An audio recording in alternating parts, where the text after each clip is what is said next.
La confiance se gagne, le respect se donne et la loyauté se démontre. Manquer à l'un signifie la perte de tous les trois. Eh bien, c'est sur ce fameux proverbe disonné que je reçois pour vous en entretien téléphonique ce jour un gladiateur de l'arène politique de notre pays. L'homme n'est plus à présenter car ses nombreuses occupations aussi bien politiques, professionnelles que sociales dans notre pays et au-delà de nos frontières parlent déjà en son nom. Honorable Zéphirin Kenyahondé, bonjour. Oui, merci monsieur le journaliste.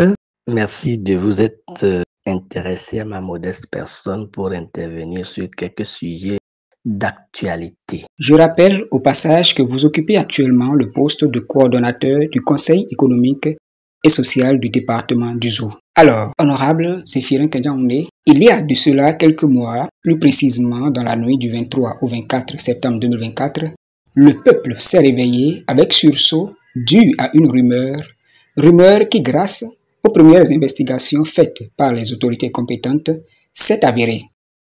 Un coup d'État manqué de justesse, car prévu pour être exécuté le 27 du même mois. Un aussi déplorable événement que votre fondation Fondakise a d'ailleurs condamné avec véhémence à travers un communiqué officiel dans lequel vous aviez exhorté le peuple béninois à la sérénité et à l'endroit du chef de l'État, beaucoup de courage ainsi que votre soutien indéfectible. Aujourd'hui, 5 mois après, les principaux acteurs mis en cause dans cette affaire ont été jugés, reconnus coupables et condamnés. Honorable Zéphirin Kenyahondé, votre appréciation du verdict au regard de tout ce qui s'est passé avant d'en arriver à la condamnation.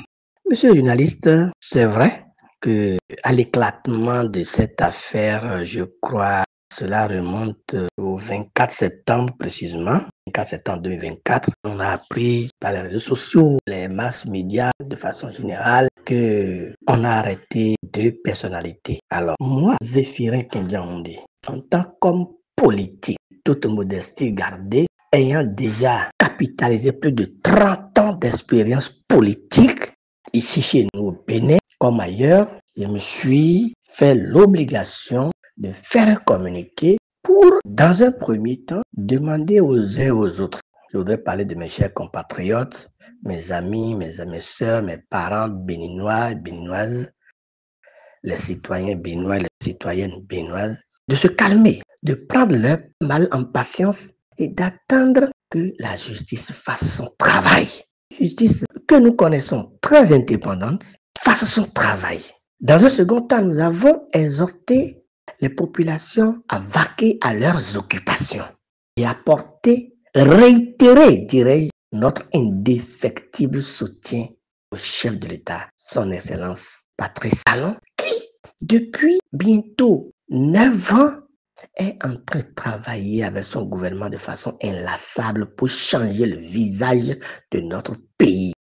Et cela se ressent déjà, ça se voit, ça se lit, ça se qualifie au plan national et au plan international.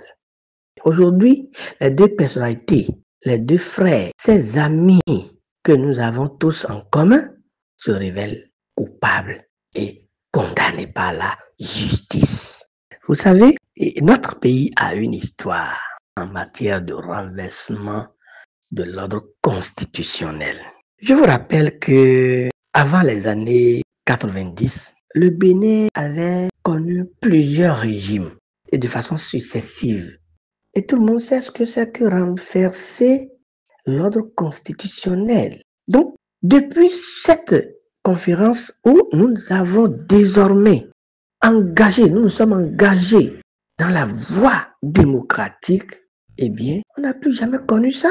Plus jamais ça. Je ne vois pas pour quelle raison, pour quel appétit glotton on peut se permettre de renverser l'ordre et d'arrêter un mouvement qui a démarré et qui évolue si bien. Voilà autant de raisons qui nous avaient motivés à sortir de nos gonds pour dire non, ça ne devrait pas se passer ainsi. On se réjouit aujourd'hui, on se réjouit que la justice ait terminé son travail. Justice qui est très indépendante et qui n'est sous influence d'aucune force politique, d'aucune autorité comme telle. Merci, monsieur le journaliste. Un autre sujet d'actualité qui défraie actuellement la chronique honorable Les déclarations plus ou moins surprenantes de Maître Adrien Humbedji dimanche 2 février dernier, visant à réitérer sa vision politique et son engagement indéfectible en faveur des idées portées par son parti de base. Entre autres propos, je cite, « Nous sommes membres de l'UP Le Renouveau. Nous y sommes pour rester, mais pas pour disparaître. » Fin de citation. Alors, honorable, en tant que grand acteur de la vie politique de notre pays et surtout membre du même parti que Maître Humbedji, quelle lecture faites-vous de cette déclaration de l'homme de Porto-Novo? Ces propos, peut-on dire, épousent-ils vraiment la vision du système partisan prôné par le chef de l'État? Monsieur le journaliste, oui, sujet d'actualité oblige. Déclaration de Maître Adrien Humbedji. Je pense, à mon humble avis, en tant que son jeune frère, en tant que quelqu'un qui a appris beaucoup de lui, je trouve que le patriarche a perdu les pédales, l'a disjoncté. Mais c'est normal, je vais peut-être vous étonner, c'est normal. 83 ans, c'est pas n'importe qui. Certains vont me dire qu'il y en a qui sont plus âgés que lui, etc. Mais oui, mais nous qui critiquons, qui parlons aujourd'hui, attendons d'abord d'atteindre cet âge. Dieu, le Père Céleste, nous en donnera. Mais je mets tout ça sous le coup du poids de l'âge parce que Maître Adrien Humbedji a dit des choses qui ne devraient pas sortir de la bouche de quelqu'un comme Maître Adrien Humbedji qui, à ce jour, est le seul Béninois qui a eu l'opportunité donc de présider 3 législatures. Il a été au bel choix de notre Assemblée nationale, présider l'auguste Assemblée nationale par 3 fois de suite. Il est d'abord lui-même un juriste hors pair. Et qui dit tout ça? Moi, je mets ça sous le coup du poids de l'âge. Oh, écoutez, que Maître Adrien Humbedji, que ses enfants qui sont mes frères lui parlent, que mes frères qui sont proches de lui parlent, que les politiques, les hommes politiques qui l'entourent, et même ceux qui ne sont pas très proches de lui, comme moi, et qui l'ont connu sur le plan, au plan politique, son opiniâtreté légendaire lui parle. Mais comment notre doyen, qui lui-même sait pertinemment qu'il a fallu un contrat synalagmatique entre lui et le président d'Orbeno Fifame Joseph, au nom des 2 entités, à savoir l'ex-parti PRD et notre commun parti politique et unique, Union progressiste Le Renouveau. Comment est-ce que, après avoir décidé en toute lucidité, va se lever un jour pour dire tout ce que nous avons entendu dire, que je ne veux pas répéter, qu'il ne me plaît pas de répéter? C'est dommage. Il ne peut pas. Mais non, il ne peut pas. Maître Adrien Humbedji n'aurait pas dû sortir au détour d'une petite cérémonie de présentation de vœux dire tout ça. Je me refuse de croire que si ce n'est pas son image que j'ai vue et tout ça, j'aurais dit non, ce n'est pas lui. Il ne peut pas dire ça. Mais vous ne pouvez pas avoir accepté tout ça, de vous fondre dans l'UP. Et aujourd'hui, juridiquement, Maître Adrien Humbedji sait pertinemment, il sait très bien que le PRD n'existe plus. Et ce maître a dit tout ça.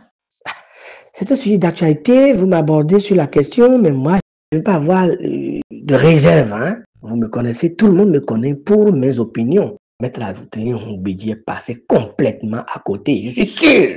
Des gens seraient déjà en train de lui parler. Je suis également sûr, je suis certain que dans les tout prochains jours, il va sortir pour dire le contraire de tout ce qu'il a dit là.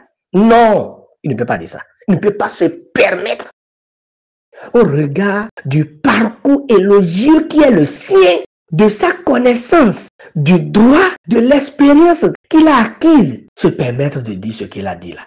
Qu'est-ce qu'il aurait appris en le disant en toute conscience à nous qui sommes ses jeunes frères? Quelles leçons nous pourrions en tirer? Fort heureusement, beaucoup dénoncent déjà ça. Et je pense, je reviens toujours sur mon opinion, qu'il va revenir dire autre chose que ce qu'il a dit à l'occasion de la présentation de vœux, que nos frères, ses proches, organisé si bien pour l'écouter le 2 dernier. Une dernière question pour finir notre entretien de ce jour, si vous le permettez, honorable. Aujourd'hui, vous êtes membre et récemment élu coordonnateur du Conseil économique et social du département du Zou. Ce titre, bon nombre de Béninois ignorent les attributions. Je vous prie donc de bien vouloir les éclairer davantage. Oui, monsieur le journaliste, Dieu n'oubliant personne, il a voulu que je préside aujourd'hui la coordination CES du Zou. Et comme nous le disons dans notre patois, dans des noix, Dieu nous met, voix. Ça veut dire que vous avez beau prier, beau pousser des incantations. Écoutez, s'il n'y a pas une personne, si les hommes ne s'y mettent pas, eh bien, vos prières n'aboutissent pas. Je vais à l'entame de mes propos relatifs à cette question de mon élection, de ma désignation au poste de coordonnateur du Zou. Je m'en voudrais de ne pas remercier le chef de l'État, son Excellence Patrice Talon, et les responsables de mon parti, l'UPR, notamment le professeur Djogbenoun Joseph et son équipe.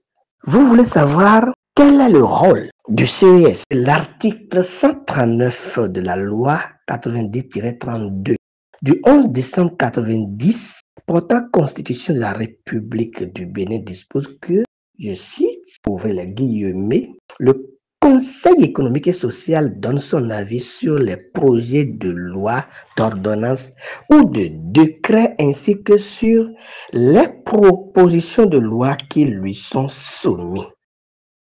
Les projets de loi de programme à caractère économique et social lui sont obligatoirement transmis pour avis.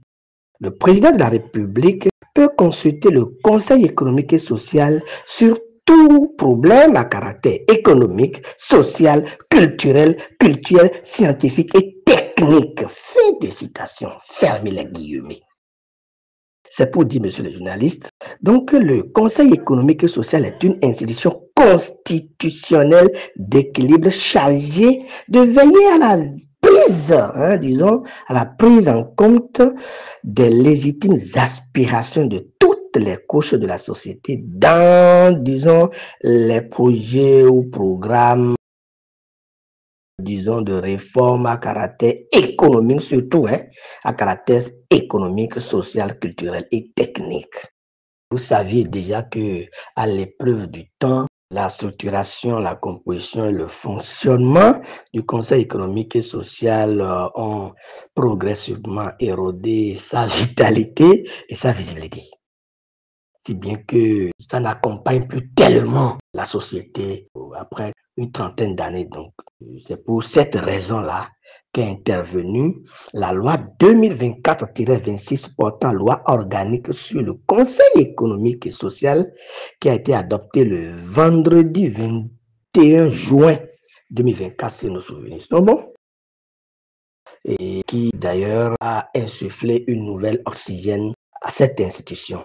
C'est d'ailleurs donc en application de cette loi qu'est intervenue la désignation récemment des nouveaux membres et coordonnateurs devant siéger au sein de la dite institution.